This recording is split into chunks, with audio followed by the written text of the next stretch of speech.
No contact मैंने ही किया हुआ है, मुझे गुस्सा आ रहा है। आई डोंट नो, मैं समझ नहीं पा रहा कि क्या कहानी है ये। मैं समझा देती हूँ।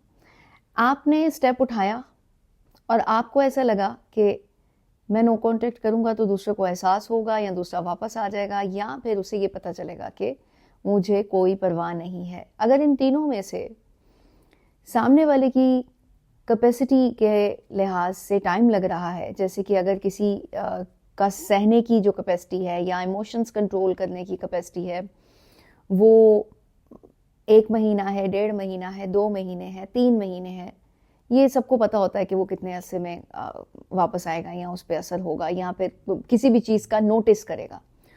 तो जब ये टाइम चल रहा होता है और आपकी एक्सपेक्टेशंस अभी पूरी नहीं हुई हैं, उसके बावजूद आपको टाइम गुजरने के साथ साथ एक गुस्सा क्रिएट होता महसूस होता है, क्योंकि आपको आगे से कोई रिस्पॉन्स नहीं मिल रहा। अगर रिस्पॉन्स मिलने लग जाता है तो तब आपको होता है कि वो रिस्पॉन्स क्यों नहीं मिल रहा जो कि हमें चाहिए। अच्छा, फिर कभी कभी डाउट क्रिएट होता है कि हाँ शायद मैंने गलत किया, नहीं करना चाहिए था उसकी तरफ से, तो वैसा कुछ नहीं देखने को आ रहा जैसा कि मैं सोच रहा हूँ, तो शायद मुझे नो कांटेक्ट करना ही नहीं चाहिए था।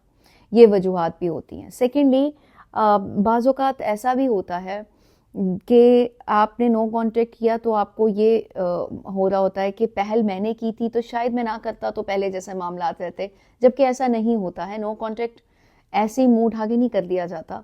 जो लोग मुंह उठा के करते हैं वो आदतन करते हैं और फिर थोड़े दिनों बाद ठीक भी हो जाते हैं, तो वो इस जुमरे में आता ही नहीं है।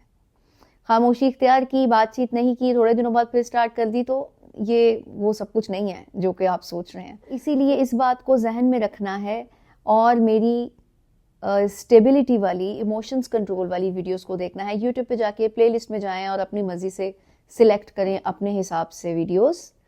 इमोशंस कंट्रोल करने वाली वीडियो इसलिए देखनी है कि इस टाइम पे आपको अपने पे वर्किंग ज़रूर करनी है, क्योंकि नो कॉन्टेक्ट जब कंप्लीट हो जाता है तो अगर आपका वर्जन वही रहता है तो वो दोबारा से आपकी तरफ से ऐसे अल्लाह हाफिज करके चला जाता है।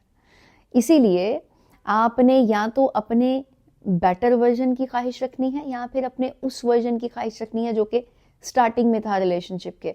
तो जब आप उस चीज़ पे वर्किंग करेंगे तो आपको 110% अपना बेहतर वर्जन ही मिलेगा, क्योंकि आपको अपने वो नक्स जो कि आपने कभी गौर नहीं किए होते इस टाइम में मिलते हैं, तो आपकी पर्सनालिटी की डेवलपमेंट बहुत अच्छी होती है इस ड्यूरेशन में।